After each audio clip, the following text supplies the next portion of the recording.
মন্ত্রীরা সব কোথায় গেল, এমপিরা সব কোথায় গেল, কোথায় কাদের কাকা, ওদের সারা দেশটা বড় লাগে ফাঁকা ফাঁকা।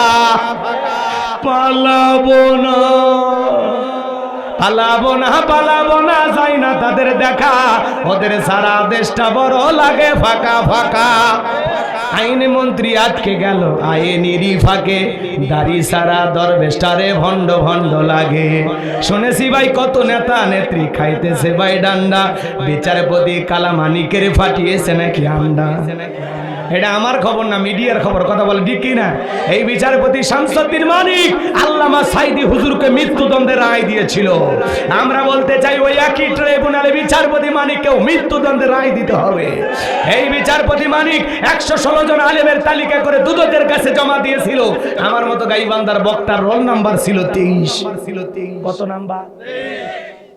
যারা আলেমদের তালিকা করেছিল, আজকে আমরা তালিকা করার আগেই ভিতরে ঢুকছে, কথা কন ঠিক কিনা।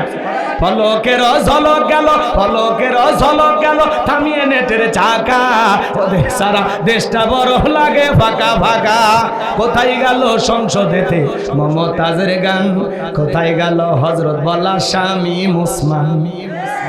70 টাকা তাহাজ্জুদ পড়তো, আবার মাঝে মাঝে বোতলও খাইতো। এর কথা কয় না কে? মাইক পেলে বলতো খেলা হবে, খেলা হবে। আজকে পুরো মাঠ পড়ে আছে, কিন্তু শামীম ওসমানের মতো খেলোয়াড় নেই। যাই হোক বাজান, অনেক কথা বলার ছিল, কিন্তু আপনারা তো শুনবেন না। এত জোর করে বললে লাভটা কি? কষ্ট হয় মনে হয় আপনাদের। আমার ভাইয়েরা, আল্লাহ নবী দানিয়েল ডেকে বলল, শোনো এখনো সময় আছে, পরিবর্তন হও। কোনো কথা তারা শুনল না। তখন আল্লাহ পাক তাদের ভাগ্যে জালেম শাসক বখতে নাসরকে পাঠাইয়া দিল। জালেম বাদশা বখতে নাসর ক্ষমতার চেয়ারে বসার পরে হাজার হাজার মানুষকে জেলখানায় বন্দী করতে লাগলো। জালেমদের স্বভাব হলো অপরাধী বোঝে না, নিরপরাধও বোঝে না, পাইকারি ধরে সবাইকে জেলে নেয়। এটা হলো জালেমদের স্বভাব। কথা কি বুঝতে পারতেছেন? এইবার 1 নয় 2 নয়, আল্লাহর নবী দানিয়েল আলাইহিস সালাম সহ তার 70,000 উম্মতকে জেলখানায় বন্দী করলো। নবী মানুষ জেলখানায়, কথা কয় না ভাই? আচ্ছা, এটা বগুড়া না কোন জেলা? বগুড়া। বগুড়ার মানুষের আওয়াজ এটা। এই 5 জন ছেলে ভালো বলে কথা করলো তো এত জোরে আহা। আবার কয় একজন ঠিক, আবার কয় একজন, সবাই বলা লাগবে, সবাই বলা লাগবে। আবার কয়, আবার আস্তে রেডি থাকে। লিল্লাহে তাকবীর। তাহলে আল্লাহর নবী জেলখানায়, নবী যদি জেলখানায় যায়, নাইবে রাসূলের ভূমিকা যারা পালন করবে, আলেম ওলামা যারা এই দুনিয়ার জমিনে হকের আওয়াজ তুলবে, হকের পক্ষে মানুষকে দাওয়াত দিবে, মাঝে মাঝে ষড়যন্ত্র করে তাদেরকেও জেলখানায় ঢুকাইতে পারে। আলেমের জেলখানায় গেলে সম্মান কমে না বাড়ে? রাগ করবেন না, কথাগুলো বুঝবেন, তারপরে চিন্তা ভাবনা করুন। আল্লামা সাইদি হুজুরকে 300 মহিলা, তিনি নাকি 300 নারীকে ধর্ষণ করছে। এই কথা আপনারা বিশ্বাস করেন? বিশ্বাস করেন? একটা মানুষ 300 জন, এত সহজ কথা কন নাকি আপনারা? এক মহিলাকে আদালতে নিয়ে যা বলা হচ্ছে, এই হুজুর আপনাকে ধর্ষণ করছে, সাইদি হুজুরের সাক্ষী। তখন বলতেছে হ্যাঁ। তো তোমার জন্ম কত সালে? তখন বলতেছে 75 সালে। জন্ম 75 সালে, ধর্ষণ হয়েছে 71 সালে। স্বপ্নে মনে হয়। কত বড় মিথ্যাবাদী ছিল। কথা কন, কথা কন। আমি জানি যারা 2-1 জন উঠতেছে দালালি করছে এত বছর, এইগুলো সহ্য হচ্ছে না। তো আমি বুঝি, এই ওয়াজ আমি বাংলাদেশের এখন যত জেলায় করতেছি 2-4 জন উঠিচ্ছে, কারণ আমি বুঝি এই এত বড় ট্যাবলেট হজম করার শক্তি ওদের নাই। তারপরে বলা লাগবে আমার কথা, 5 জন শুনো, পরিবর্তন হোক। কথা কান ঠিক কিনা? হ্যাঁ মুরব্বী, বসা লাগবে, চাচা বসেন, চাচা বসেন। রাগ করতেছেন মনে হয়, চাক মুরব্বী মানুষ, রাগ করেন না। তাকবীর দেন, লিল্লাহে তাকবীর। আল্লাহর নবী দানিয়েল এইবার জেলখানায় ডেকে বলে, উম্মতেরা কই গেল তোমাদের গাড়ি বাড়ি, নারী সুন্দরী রমণী, কই গেল তোমাদের দাম্ভিকতা অহংকার? আমি তো এই দিনের ভয় তোমাদেরকে দেখাইতেছিলাম। ডেকে বলে, ও পয়গম্বর, আপনার কথা যে দিবালোকের মতো সত্য হবে বুঝতে পারি নাই, এত তাড়াতাড়ি ভুলে যাবে বুঝতে পারি নাই। আল্লাহর নবী দানিয়েল ডেকে বলে, এখন তোমাদের সিদ্ধান্ত কি বলো? উম্মতের ডেকে বলে পয়গম্বর যা করেছি ভুল করেছি, আর গাছের পূজা, মাছের পূজা, চন্দ্রের পূজা করব না, এখন থেকে একমাত্র আল্লাহর ইবাদত করব। আপনি যা বলবেন আমরা তাই শুনবো। আল্লাহ নবী দানিয়েল ডেকে বলে শোনো, সত্যি যদি তোমরা তওবা করে ফিরে আসতে চাও, তাহলে আজকে রাত 12টার পরে আমি যখন আল্লাহ বলে ডাক দেব, আমার সঙ্গে তোমরা সবাই ঘুম থেকে জাগ্রত হইয়া আল্লাহ বলে ডাক দিবা। মনে রাখবা, তওবার মতো তওবা যদি করতে পারি, একমাত্র আল্লাহ পারেন জালেমের জেলখানা থেকে মুক্ত করে দিতে। আল্লাহ নবী দানিয়েল আলাইহিস সালাম এইবার রাত 12টার পরে আল্লাহ বলে ডাক দিয়েছেন। সবাই একটু জোরে চিৎকার মেরে বলেন আল্লাহ। একটু ভালোবেসে ডাক দেন আল্লাহ। জবান খোলেনি যারা, কপাল পোড়া আল্লাহর বান্দা তারা। আল্লাহ বলতেও লজ্জা লাগে, এরা নাকি মুসলমান। একটু জোরে ডাক দেন আল্লাহ। আল্লাহ আল্লাহ বললে মানে কলিজাটা ভরে যায়, বুকের ভিতরে কোনো জায়গায় ফাঁকা থাকে না। কথা কন ঠিক কিনা? আমার ভাইরা দিল দিয়ে কথাগুলো বুঝবেন। পয়গম্বর সিজদায় লুটিয়ে পড়লেন, কাকুতি মিনতি সহকারে দোয়া করতে লাগলেন আর ডেকে বলেন আল্লাহ, আমার উম্মতেরা ভুল বুঝতে পেরেছে, তারা তওবা করে ফিরে আসতে চায়। আল্লাহ আপনি আমার উম্মতদেরকে মাফ করে দেন, এখন থেকে তারা একমাত্র আপনার ইবাদত করবে। পয়গম্বর উম্মতেরা যখন চোখের পানি ছেড়ে দিয়ে দোয়া করতে লাগলেন, আল্লাহ ডেকে বলে ও নবী দানিয়েল, কান্না করতে হবে না, দোয়া আমি আল্লাহ মঞ্জুর করে নিলাম। অচিরেই বাদশা বখতিয়ানসরের জেলখানা থেকে মুক্ত করার ব্যবস্থা আমি আল্লাহ করে দেব। বলুন আল্লাহু আকবার। এইবার বাজান বাদশা বখতিয়ানসরকে আল্লাহ পাক মারাত্মক একটা স্বপ্ন দেখায়া দিল। ওই স্বপ্ন দেখে বাদশা বখতিয়ানসর ঘুম থেকে চিৎকার মারা উঠছে। আশেপাশে নিরাপত্তা কর্মী যারা আছে দৌড়ে এসে বলে নেতা এত জোরে চিৎকার মেলেন, ব্যাপারটা কি? বলে চেহারার দিকে তাকায় দেখো, মারাত্মক একটা ভয়ঙ্কর স্বপ্ন দেখেছি। এই স্বপ্নের ব্যাখ্যা না জানা পর্যন্ত আমি আর ঘুমাইতে পারবো না। তাড়াতাড়ি দেশের সমস্ত স্বপ্নের তাবির কারকদেরকে একত্রিত করো। তাই করা হলো। পরের দিন সকালবেলা হাজার হাজার স্বপ্নের তাবির কারকদের সামনে জালেম বাদশা বখতিয়ানসর যখন স্বপ্নের কথা বলতে যাবেন, ওই মুহূর্তে আল্লাহ পাক সমস্ত কথাগুলো নিয়ে যায় আল্লাহ নবী দানিয়েল সালামের মাথার মেমোরিতে সেভ করে দিলেন। বলুন আল্লাহু আকবার। যুবক রে, একটা মোবাইলে যা আছে শেয়ারের মাধ্যমে আর একটা মোবাইলে পার করা যায় কিনা? কথা বলেন যায় কিনা? ভালো করে দিল দিয়ে কথাগুলো বুঝবেন। বাদশা বখতিয়ানসর যখন স্বপ্নের কথা বলতে যাবে, গতকাল রাত্রে কি যেন স্বপ্ন দেখলাম, আর বলতে পারে না। স্বপ্নের কথা ভুলিয়ে দিলেন তিনি কে? এইবার বাদশা ডায়লগ পরিবর্তন করে ডেকে বলে শোনো, গতকাল রাত্রে স্বপ্নে কি দেখেছি সেই কথা তোমাদেরকে বলতে হবে, স্বপ্নের ব্যাখ্যা বলতে হবে। জনগণ ডেকে বলে বাদশা তো পাগলামি কথা, স্বপ্ন দেখেছেন আপনি, আমরা কিভাবে বলবো? বাদশা স্বপ্নে কি দেখেছে দেশের জনগণ কি জানে? আরে ভাই বাদশার কথা বাদ দেন, স্বামী স্ত্রী আপনারা এক খাটে ঘুমান, আপনার বউ স্বপ্নে কি দেখে আপনি জানেন? আপনার বউ আপনার বাদ দিয়া আর একটা ছেলের হাত ধরে পুকুরে সাত মাথায় ঘুরতেছে, যদি টিয়ার পান কি করতেন? মারিয়ে ফেলাবেন। ওটা হলো আসল পুরুষ, তাই বলে মারিস না বাবা। আর যারা জবাব দিল না এরা ভালোবাসা ভাগ করে নেবে। অনেক দুর্বল তো কথা কন নাকি আপনারা? আপনার বইয়ের হক কি শেয়ার করবেন নাকি কারোর সাথে? একটু পুরুষের মতো কথা বলবেন। জানা হুজুর, আমার বউ আমার হাত ধরে ঘুরবে, কথা কর। কথা কবেন? আপনার বউ আপনার বাদ দিয়ে আর একটা ছেলের হাত ধরে ঘুরবে, মানবেন নাকি? চাচা আপনি এই বয়সে মানবেন?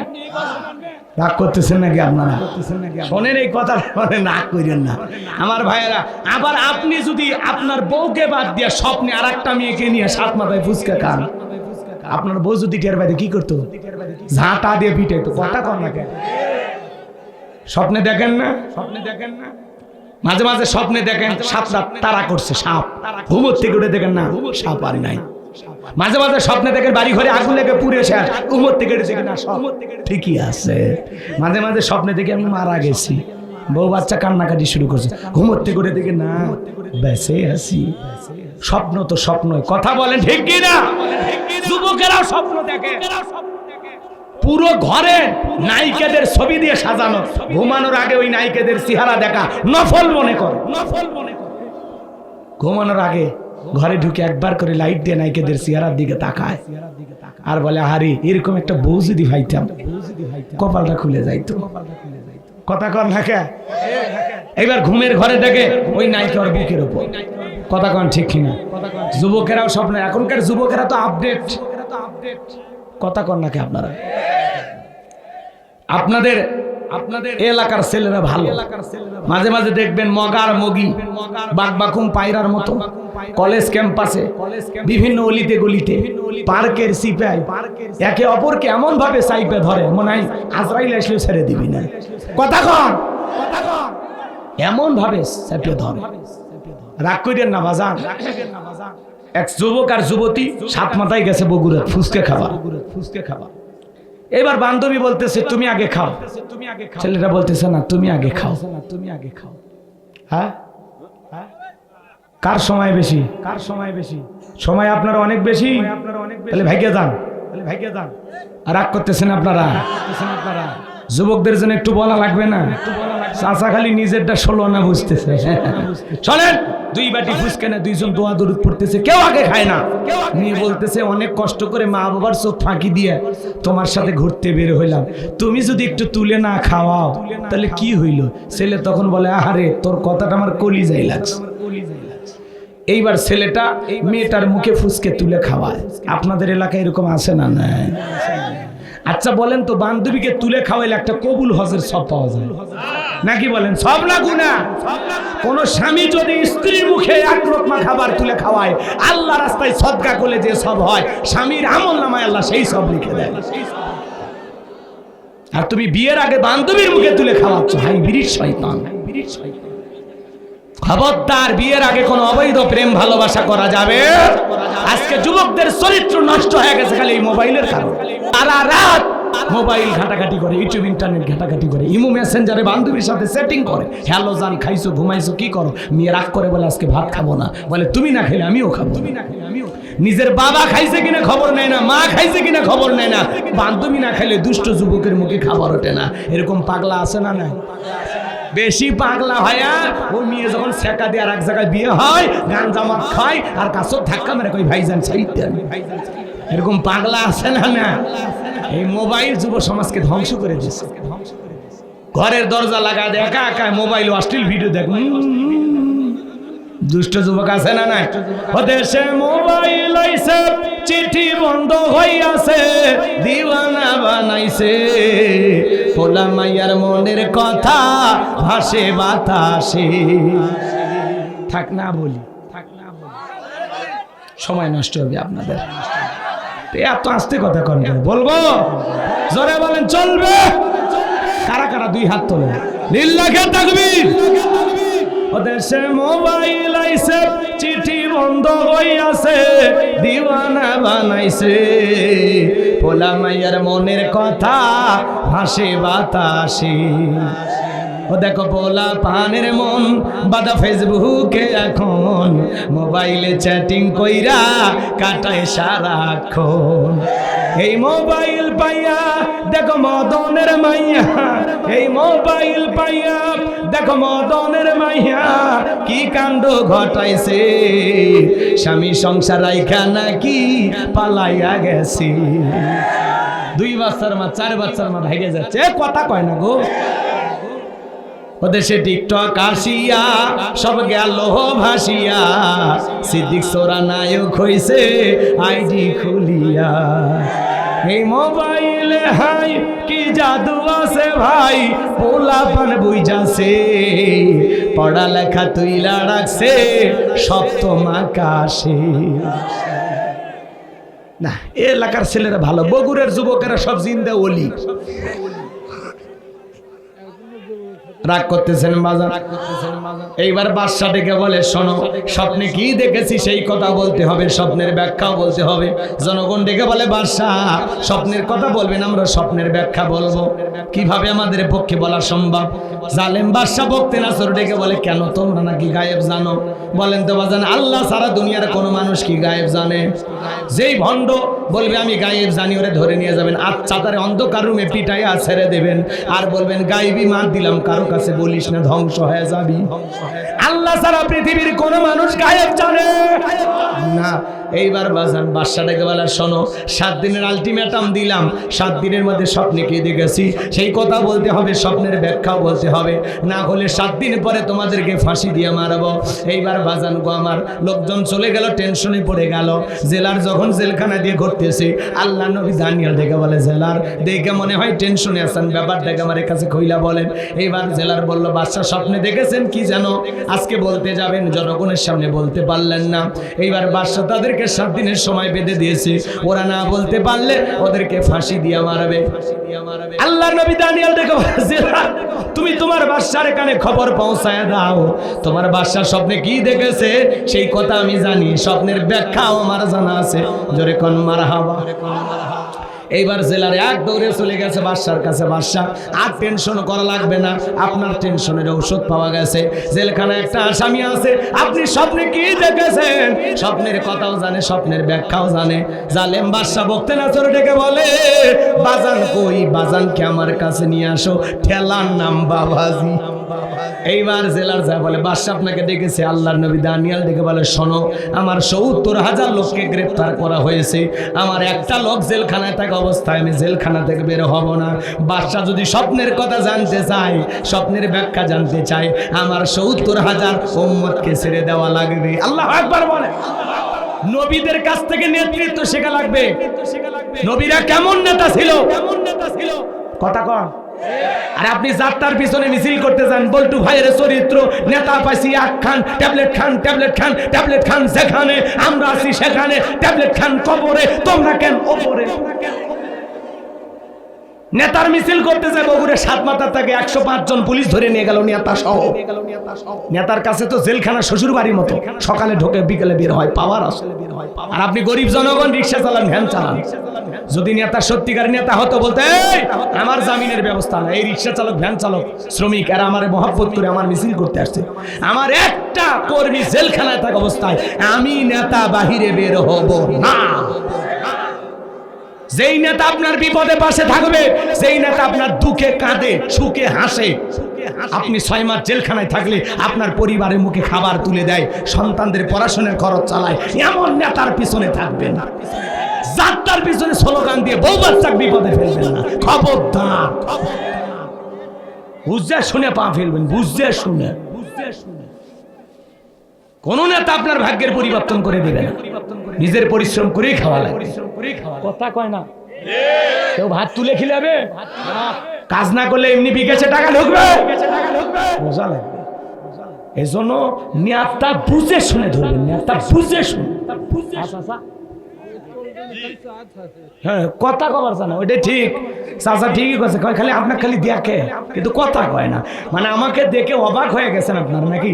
চেহারা কি খুবই খারাপ? হ্যাঁ, কি রাগ করতেছেন আপনারা? তাহলে একটু দোয়া করবেন না বাজান, লিল্লাহে তাকবীর। আমি এইবার যে কথাগুলো বলতেছি গেলে একটু দিল দিয়ে বুঝবেন। এই যে শেষে একটা আয়াত আছে, ওটা 10 মিনিটে দিলটা নরম করে দিয়ে কথা বলে আমরা বিদায় নেব ইনশাআল্লাহ। আমার ভাইয়েরা দিল দিয়া কথাগুলো বুঝবেন। এইবার জেলার যায় বলে যে আপনার স্বপ্নের কথা জানে, তার একটা শর্ত আছে, তার নাকি 70,000 লোককে গ্রেফতার করা হয়েছে, তাদেরকে বের না করে দেওয়া পর্যন্ত সে আসবে না। বাদশা বক্তে নাসর ডেকে বলে, ওই বাজান যদি বলে এই জেলখানা কেন, তাম পৃথিবীর জেলখানার আসামি ছেড়ে দিতে রাজি, বাজান যা বলে তুমি তাই করো। বলেন আল্লাহু আকবার। এইবারে একে একে সমস্ত উম্মতকে জেলখানা থেকে বের করে দেওয়া হলো। সবার শেষে আল্লাহর নবী দানিয়েল জেলখানা থেকে বের হয়ে আসলো। বাদশার দরবারে প্রবেশের নিয়ম হলো, যত মানুষ প্রবেশ করে মাথা নত করে প্রবেশ করে। আল্লাহর নবী কি কোনো জালেমের কাছে মাথা নত করতে পারে? এই মাথা আল্লাহ ছাড়া দুনিয়ার কারো কাছে নত করা যাবে? ইয়্যাকা না'বুদু ওয়া ইয়্যাকা নাস্তাঈন, তোমার ইবাদত করি, তোমার গোলামি করি, সাহায্য তোমার কাছে চাই। ঈমানদার কোনো মাজারে মাথা নত করবে না, পীরের পায়ে নত করবে না, নেতার পায়ে নত করবে না। ঈমানদার মাথা নত করবে আল্লাহর কুদরতি কদমে সিজদা দিয়া মসজিদে। আল্লাহ ছাড়া এই মাথা দুনিয়ার কারো কাছে নত করা যাবে না। ঠিক আছে? এই মাথা নত করে শুধু আমাদের প্রভু, আমাদের মালিক, আমাদের আল্লাহ, তাকে সিজদা দেব, তাকে সিজদা। কথা ক্লিয়ার? এইবার শোনেন বাজান, দেহটাকে আঁটো করে কৌশল করে মাথাটাকে উঁচু করে প্রবেশ করলেন। বাদশা বক্তি নাসর ডেকে বলে, বাজান যত মানুষ প্রবেশ করে সবাই মাথা নত করে, তুমি কেন নত করলা না? আল্লাহর নবী দানিয়াল ডেকে বলে যে আপনার স্বপ্নের কথা আমার মাথার মেমোরির মধ্যে সেভ করে দিয়েছি। তার কথা হলো তাকে ছাড়া দুনিয়ার কারো কাছে মাথা নত করা যাবে না। আল্লাহু আকবার বলে। এই কথা শোনার পরে বাদশা বলে, বাজান ঠিক করেছো। বলে আমি যদি মাথা নত করতাম আপনার মতো স্বপ্নের কথা আমাকে ভুলিয়ে দিত, তখন আপনি টেনশনে পড়ে যেতেন, আমাকে মেরে ফেলতেন। তখন ডেকে বলে, বাজান ঠিক করেছো, আসলেই তোমার মাথায় বুদ্ধি আছে, তুমি একটা বুদ্ধিমান ছেলে। মারহাবা কর। নবীরা বুদ্ধিমান না হইয়া পারে? নবীদেরকে এলেম আর জ্ঞান দান করেন কি? এইবার নিজে চেয়ার থেকে উঠে আল্লাহ নবী দানিয়ালকে চেয়ারে বসাইয়া দিল। তাহলে জেলখানা থেকে বের করে চেয়ারে বসাইয়া সম্মান দেয় কি? আল্লাহ আজ নাই? যাদের উপরে বিগত বছরে নির্যাতন জুলুম করা হয়েছে, মামলা হামলা দিয়ে জেলে ঢুকানো হয়েছে, ভবিষ্যতে তারা এমপি মন্ত্রী হবে না? এইটা খেলা, রাগ করতেছেন, এটা হলো আল্লাহর খেলা। কথা বলে ঠিক কিনা? যারা একদিন জুলুম নির্যাতন, যার পরীক্ষা যত বেশি তার সম্মান মর্যাদা তত বেশি। স্বর্ণকে পুরানো হয় গহনা বানানোর জন্য। কথা কর।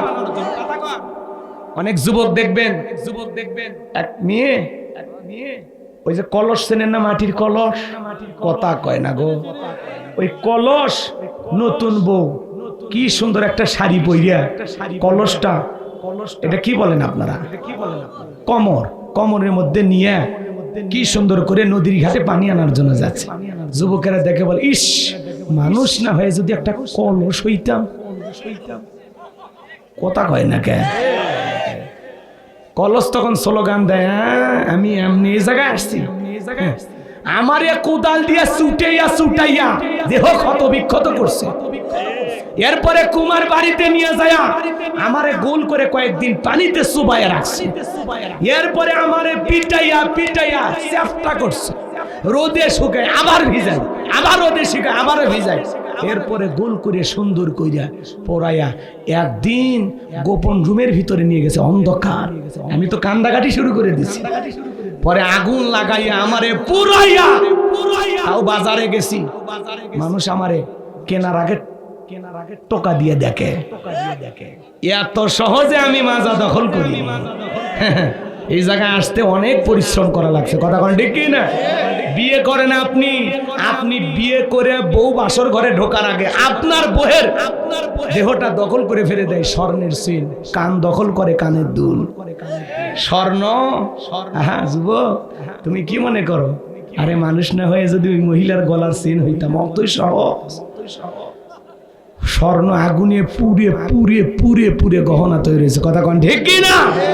এই জন্য আপনি যখন নিজেকে ইমানদার মুসলমান দাবি করবেন, আপনাকে এই দুনিয়ার অনেক পরীক্ষায় পুড়ে পুড়ে খাঁটি ইমানদার হওয়া লাগবে। অত সহজ না, অত সহজ না। রাগ করছেন? করেন, সমস্যা নাই। আল্লাহ নবী এইবার কি বলবে শুনবেন না দোয়া করব? বলেন কারা কারা শুনবেন, হাত দুইটা তোলেন। লিল্লাহে তাকবীর। আল্লাহ রাব্বুল আলামিন বলেন, তাবারাকাল্লাযী বিয়াদিহিল মুলকু ওয়া হুয়া আলা কুল্লি শাইইন কাদির। মহামান্বিত সেই সত্তা যার হাতে সর্বময় কর্তৃত্ব, রাজত্ব, বাবার ক্ষমতা, তিনি হলেন সব বিষয়ের উপরে ক্ষমতাবান। তাহলে সবকিছু ক্ষমতার একমাত্র মালিককে। এইবার 2 নাম্বার আয়াত বোঝানোর জন্য কয়েকটা মিনিট কষ্ট হবে আপনাদের।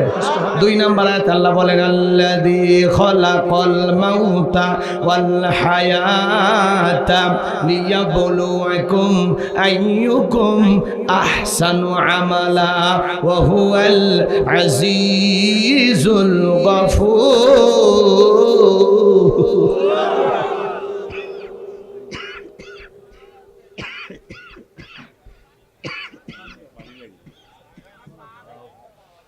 আল্লাহ রাব্বুল আলামিন বলেন, আল্লাযী খালাকাল মাউতা ওয়াল হায়াতা, যিনি সৃষ্টি করেছেন মৃত্যু আর জীবন, লিয়াবলুয়াকুম আইয়ুকুম আহসানু আমালা।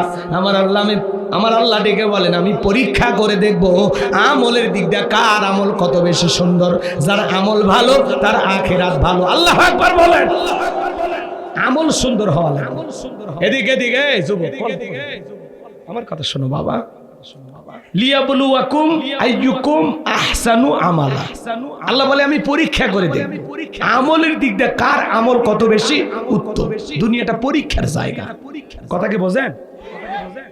যার আমল যত বেশি ভালো তার আখিরাত তত বেশি ভালো, যার আমল খারাপ তার আখিরাত বরবাদ।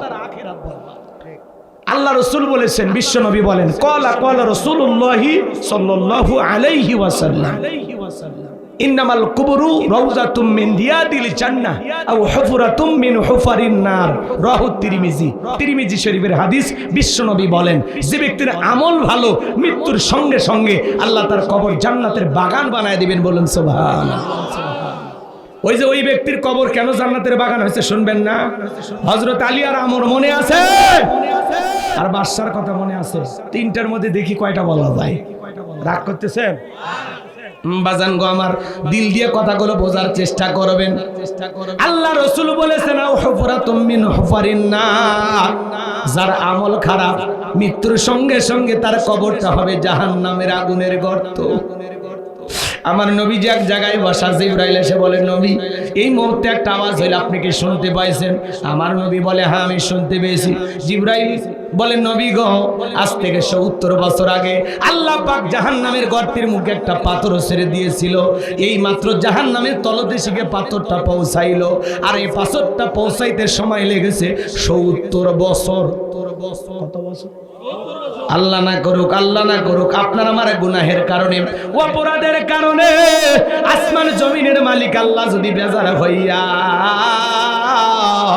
একবার জাহান্নামের আগুনের গর্তের মুখে ফেলে দেয়, আপনার আমার কিন্তু বাঁচার কোনো উপায় নাই। আমার ভাইয়েরা, দিলটা নরম করে কথাগুলো বুঝবেন। আমি যে কথাগুলো বলতে চাই, জীবনের শেষ স্মৃতি মনে করে আমার এই কথাগুলো শুনে যান বাজার। কবর বড় কঠিন জায়গা, সবাইকে কিন্তু কবরে যাওয়া লাগবে। যুবকরে রং তামাশায় মেতে আসো, যাও না কবরস্থানের দিকে তাকায় দেখো, তোমার মতো কত যুবক এই কবরে শায়িত, কত মানুষ এই কবরে, বৃদ্ধ আছে, যুবক আছে, শিশু আছে রে যুবক। আজ হোক কাল হোক সবাইকে মৃত্যুবরণ করা লাগবে। কবর বড় কঠিন জায়গা। ফামাই আমাল মিসকালা যাররাতিন খায়রান ইয়ারা ওয়া মাই আমাল মিসকালা যাররাতিন শাররান ইয়ারা। আল্লাহ বলেন, বান্দা তুমি যদি যাররা পরিমাণে নেক আমল করো, ওইটাও তোমার আমল নামায় লিপিবদ্ধ করা হবে। আবার তুমি যাররা পরিমাণ অনুপরিমাণে যদি বদ আমল করো, ওইটাও তোমার আমল নামায় লিপিবদ্ধ করা হবে। আর যারা গুনাহ নিয়ে অন্ধকার কবরে যাবে, ওই কবরের ডানের মাটি বামে চলে যাবে, বামের মাটি ডানে চলে যাবে বাজান। এমন জোরে চাপ দেবে, এক পাজরের হাড় অন্য পাজরে ঢুকে যাবে। কবরে থাকা বান্ধ ফেরেশতা, চোখে দেখে না, কানে শোনে না, হাতুড়িতে আঘাত করবে, দেহটা চূর্ণ বিচূর্ণ হয়ে যাবে। কবরে থাকা বিষাক্ত সাপ একবার যদি সবল মারে, ওই দংশনে ৭০ হাত মাটির নিচে চলে যাবে, দেহটা বিষের যন্ত্রণায় চলে যাবে। কবর কিন্তু জায়গা ভালো নাই রে বাজান, ওই কবর বড় কঠিন জায়গা। নবীর প্রিয় সাহাবী হযরত ওসমান রাদিয়াল্লাহু তাআলা আনহু কবর থেকে অঝরে চোখের পানি ছেড়ে দিয়ে কান্না করতেন। মাঝে মাঝে কান্না করতে করতে হযরত ওসমান কবরের পাশে অজ্ঞান হয়ে পড়ে থাকতেন। জান্নাতের সার্টিফিকেট প্রাপ্ত সাহাবী হযরত ওসমান। সাহাবায়ে کرام জিজ্ঞাসা করে, ভাই ওসমান কান্না করেন? হযরত ওসমান ডেকে বলেন, এই কবর হলো প্রত্যেকটা মানুষের প্রথম মঞ্জিল, প্রথম ঘাঁটি, প্রথম স্টেশন। এই কবরে 3টা প্রশ্ন করা হবে। যে উত্তর দিতে পারবে তার টেনশন নাই, যে উত্তর দিতে পারবে না তার বাঁচার কোনো উপায় নাই। কবরের প্রথম রাতটা কিভাবে কাটবে রে যুবক? 31 নাইট পালন করে নিয়ে তুমি ব্যস্ত। কবরের প্রথম রাতটা কিভাবে কাটবে রে যুবক? একটু চিন্তা করার দরকার আছে না নাই? একা একা কবরে কেমনে থাকবে রে যুবক? যেই কবরে নাই সাথী, নাই বাতি, নাই জানালা, নাই দরজা, নাই কোনো আলোর ব্যবস্থা রে যুবক। একা একা অন্ধকার কবরে কেমনে থাকবে রে যুবক? দুনিয়ার খেলতামাশায় পাগল পারা হয়ে গেছো, তুমি কি ভুলে গেছো যুবক? আল্লাহ রাব্বুল আলামিন বলেন আল্লাযী খলাকাল মাউতা ওয়াল হায়াতা, যিনি সৃষ্টি করেছেন মৃত্যু আর জীবন। আল্লাহ সর্বপ্রথম আয়াতের শুরুতে মৃত্যুর কথা কেন বললেন বাজান? দুনিয়াতে আসার একটা সিরিয়াল আছে, যাওয়ার কিন্তু কোনো সিরিয়াল নাই। দাদা আসছে, দাদার পরে বাবা আসছে, বাবার পরে আমি আসলাম, আমার পরে আমার সন্তানরা আসলো। কিন্তু যাওয়ার বেলায় দাদার আগে নাতি চলে যায়, বাবার আগে সন্তান চলে যায়, বাবার কাঁধে সন্তানের লাশ। এটা দুনিয়ার সব চাইতে ভারী বোঝা। আজও মুগ্ধর বাবার চোখের পানি বন্ধ হয় নাই, শহীদ আবু সাইদের বাবার চোখের পানি বন্ধ হয় নাই, ইয়ামিনের বাবার চোখের পানি বন্ধ হয় নাই। যারা সন্তান হারিয়েছে তারাই জানে যন্ত্রণা কারে বলে। কথা বলেন ঠিক কি না? আমার ভাইয়েরা, আল্লাহ আয়াতের শুরুতে বলেন আল্লাযী খলাকাল মাউতা ওয়াল হায়াতা, যিনি সৃষ্টি করেছেন মৃত্যু আর জীবন। সর্বপ্রথম আল্লাহ মৃত্যুর কথা বলেছেন। যুবক রে, একটা সন্তান দুনিয়াতে আসবে 9 মাস 10 মাস আগে খবর পাওয়া যায়, কিন্তু একটা মানুষ বিদায় নেবে 9 সেকেন্ড আগেও জানা যায় না কার কখন মৃত্যু হবে। আল্লাহ বলেন কুল্লু নাফসিন যায়িকাতুল মাউত, প্রত্যেক প্রাণীকেই মৃত্যুর স্বাদ গ্রহণ করা লাগবে। হে যুবক, বেঁচে আছি এটাই অস্বাভাবিক, মৃত্যু হবে এটাই স্বাভাবিক। সকল ধর্মের মানুষ বিশ্বাস করে জন্ম হয়েছে, মৃত্যু একদিন হবে। মৃত্যু হলো চিরন্তন সত্য কথা। এই মৃত্যুর স্বাদ হলো 2 প্রকারের। মিষ্টি খাইলে যেমন মিঠা লাগে, নিম পাতা খাইলে তিতা লাগে। যারা ইমানদার নেক আমল করবে, আল্লাহর প্রিয় মুমিন মুত্তাকি বান্দা হবে, তারা দুনিয়ার জমিন থেকে বিদায় নিয়ে যাবে। এ বাজার, মায়ের কোলে শিশুটা যেমন দুধ পান করতে করতে ঘুমের মধ্যে চলে যায়, যারা ইমানদার তারা তেমনি ভাবে বিদায় নেবে, টেরও পাবে না। বলুন সুবহানাল্লাহ। কিন্তু যারা না পারমান, আল্লাহর অবাধ্য গোলাম, যারা বলে খাও দাও ফুর্তি করে, দুনিয়াটা মস্ত বড়, দুনিয়া রং তামাশায় মেতে থাকে, শয়তান যাদেরকে মিসগাইড করেছে, ভুল পথে পরিচালিত করেছে, যারা দুনিয়ায় পাগল পারা হয়ে গেছে, গুনাহের সাগরে হাবুডুবু খাইতেছে, ওই মানুষগুলো মৃত্যুর সময় দেখবেন চোখগুলো বড় বড় করে দেয়, পেশাব পায়খানা করে দেয়। বাজান গো, গালি দিতে দিতে মারা যায়। কত মানুষ মৃত্যুর 6 মাস আগে জবানটা বন্ধ হয়ে যায়। সন্তানেরা শরবত বানায়া মুখের ভিতরে তুলে দেয়, খাওয়ার শক্তি থাকে না, গলসি বেবে পড়ে যায়। যুবক রে, আজ হোক কাল হোক, আমাদের সবাইকে দুনিয়ার সফর শেষ করা লাগবে, সবাইকে মৃত্যুর স্বাদ গ্রহণ করা লাগবে। মৃত্যু বড় কঠিন। আল্লাহর নবী ইদ্রিস আলাইহিস সালামকে জিজ্ঞাসা করা হয়েছিল, মৃত্যুর যন্ত্রণা আপনার কাছে কেমন মনে হয়? আল্লাহর নবী ইদ্রিস ডেকে বলেন, জ্যান্ত ছাগলের গা থেকে চামড়া খসাইলে ছাগলের যেমন কষ্ট হয়, মৃত্যুর যন্ত্রণা তার চাইতে আমার কাছে বেশি কষ্টকর মনে হয়। আপনার আমার প্রিয় নবী ইন্তেকালের সময়, নবীজি আমার অসুস্থ, দুনিয়া থেকে বিদায় নিয়ে চলে যাবেন। জিবরাইল এসে বলে, নবী, আল্লাহ তাআলা আপনার শরীরের অবস্থার কথা জানতে চেয়েছেন। আবার নবী বলে, ও জিবরাইল, আগের চাইতে অনেকটা ভালো আছি। আমার ভাইয়েরা, এদিকে ফাতেমার চোখের পানি বন্ধ হয় না, অঝরে চোখের পানি ছেড়ে দিয়ে হযরতে ফাতেমা কান্না করে। আমার নবী ডেকে বলে, মা ফাতেমা, তোর চোখের পানি আমি সহ্য করতে পারি না মা, তোর কানটা আমার মুখের কাছে লাগায় দে রে মা। হযরতে ফাতেমা নবীজিকে কত মহব্বত করতেন, বলতে গেলে আজকে অনেক সময় লাগবে, ওই সময় আমার হাতে নাই। হযরতে ফাতেমা বিশ্ব নবীর মুখের কাছে কান লাগায়া দিলেন। নবীজি ফিস ফিস করে কি যেন বললেন, হযরতে ফাতেমার কান্না বন্ধ হয়ে গেল। আম্মা জান আয়েশা জিজ্ঞাসা করেন, ও আমার মেয়ে ফাতেমা, তোমার আব্বা জানে কি এমন বলেছে মা, যার কারণে কান্নাটা বন্ধ হয়ে গেল? হযরতে ফাতেমা ডেকে বলেন, মা, আমার আব্বা জান আমাকে বলেছেন বাবার ইন্তিকালের পরে সর্বপ্রথম বাবার সাথে আমার সাক্ষাৎ হবে। বোঝার বাকি নাই গো মা, বাবার ইন্তিকালের পরে বেশি দিন দুনিয়াতে আমাকে থাকা লাগবে না। নবীজির ইন্তিকালের পরে মাত্র 6 মাসের মতো ফাতেমা দুনিয়ার জমিনে জীবিত ছিল। আমার ভাইয়েরা, আসমান থেকে জিবরাইল আসলেন, ডেকে বলেন, নবী গো, আপনার ঘরে প্রবেশের অনুমতি চাই। তবে আসমান থেকে আজকে আমি একা আসি নাই, আমার সাথে আর একজন ফেরেশতা এসেছেন যার নাম হলো মালাকুল মউত। দুনিয়ার কারো বাড়িতে ঢোকার অনুমতি নাই না গো নবী, কিন্তু আপনার অনুমতির অপেক্ষা আমরা দাঁড়িয়ে আছি। নবীজি অনুমতি দিলেন, মালাকুল মউত বিশ্ব নবীর কাছে পৌঁছে গেলেন। আমার নবীজিকে সালাম দিলেন, আসসালামু আলাইকুম ইয়া রাসূলুল্লাহ ইয়া হাবিবাল্লাহ হুজুর। নবীজি সালামের জবাব দিলেন।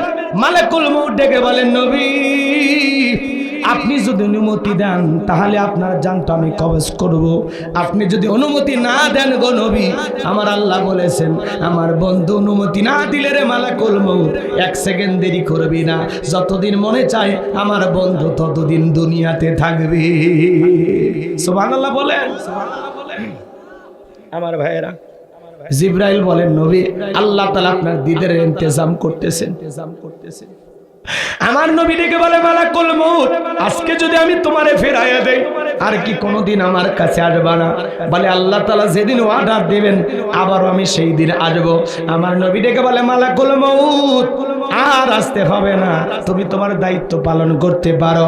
নবীজি যখন অনুমতি দিলেন বাজান, নবীজির রূহটা বের করার জন্য বিশ্ব নবীর বুকের উপরে যখন মালাকুল মউত আজরাইল হাত রেখে দিয়েছে, আমার নবী চোখের পানি ছেড়ে দিয়ে কাঁদে আরে বলে, মালাকুল মউত আজরাইল সহ্য করতে পারি না রে, তাড়াতাড়ি আমার বুকের উপর থেকে হাতটা নামায়া দাও। আমার নবী বলে, মালাকুল মউত এই যদি হয় মৃত্যুর যন্ত্রণা আমার উম্মতেরা সহ্য করতে পারবে না। মৃত্যুর আগে উম্মতের কথা বলে না, কেমন নবী পাইছি। সুবহানাল্লাহ বলেন। মালাকুল মউত ডেকে বলে, নবী বিশ্বাস করেন দুনিয়ার সবচাইতে কম কষ্ট দিয়া আপনার রূহটা আমি বের করতেছি। আমার আল্লাহ আমাকে বারবার বলেছেন, এ মালাকুল মউত দুনিয়ার কোন মানুষের রূহটা বের করার সময় আমি তোরে কিছুই বলি নাই, কিন্তু আজকে এমন একজন মানুষের কাছে যাবি যেই মানুষটার জন্য আমি আল্লাহ নিজে বড় ভালোবাসি। খবরদার রে মালাকুল মউত আমার বন্ধু যেন কষ্ট না পায়। বিশ্বাস করেন নবী দুনিয়ার সবচাইতে কম কষ্ট দিয়া আপনার রূহটা আমি বের করার চেষ্টা করতেছি। আমার নবী বলে, মালাকুল মউত এই যদি ভাই দুনিয়ার সবচাইতে কম কষ্ট আমার উম্মতেরা তো সহ্য করতে পারবে না, আমারে কথা দে আমার উম্মতকে কষ্ট দিবি না। মালাকুল মউত দেখে বলেন, নবী ও নবী আপনার উম্মতের মধ্যে যারা আপনাকে অনুসরণ করবে, আপনাকে নেতা হিসেবে মানবে, ও নবী আপনার রেখে যাওয়া আদর্শ মোতাবেক চলবে, আল্লাহর প্রিয় গোলাম হতে পারবে, কথা দিলাম গো নবী তাদের রূহটা বের করার সময় আমি ইহসান করব, কম কষ্ট দিব। সুবহানাল্লাহ বলবেন।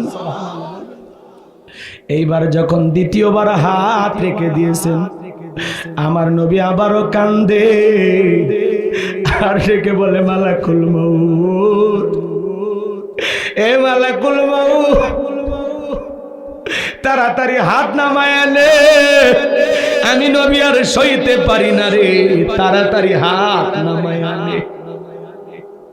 আমার নবী দেখে বলেন, মালাকুল মউত আমার বুকের উপরে যখন তুমি হাতটা রেখে দাও আমার কাছে মনে হয় পাহাড় আমার বুকের উপরে চেপে ধরা হয়েছে। বিশ্ব নবীর কাছে যদি মৃত্যুর যন্ত্রণা এমন মনে হয়, ও বগুড়ার মুসলমানেরা তৃতীয়বার যখন হাত রেখে দিয়েছেন, নবীজির রূহটা যখন বের হয়ে যাবে, নবীজির ইন্তেকালের সময়, নবীজির ইন্তেকালের সময় নবীজির রূহটা বের হয়ে যাবে। নবীজি কয়েকটি কথা বললেন, এর মধ্যে একটি কথা আসসালাত আসসালাত, ও আমার উম্মতেরা নামাজ নামাজ নামাজ। নবীজির রূহটা বের হয়ে যাচ্ছে, এমন মুহূর্তেও আপনার আমার নবী আপনাকে আমাকে বলে গেলেন, ও আমার উম্মতেরা নামাজ নামাজ নামাজ, আসসালাত আসসালাত আসসালাত। নবীজি জীবনের শেষ যে কথাটা বলে গেছে, এখানে যত নবীর উম্মত আছেন পায়ে হাত দিয়ে অনুরোধ করি, নবীর জীবনের শেষ কথা সালাত, পাঁচ ওয়াক্ত সালাত কারা কারা আদায় করবেন দুই হাত তুলে মালিককে দেখান। আল্লাহ আমাদের সবাইকে পাঁচ ওয়াক্ত নামাজি বানায় দেন। আরেকটু জোরে বলেন না আমিন, আরেকটু জোরে বলেন আমিন। হাত নামান বাজান, হাত নামান।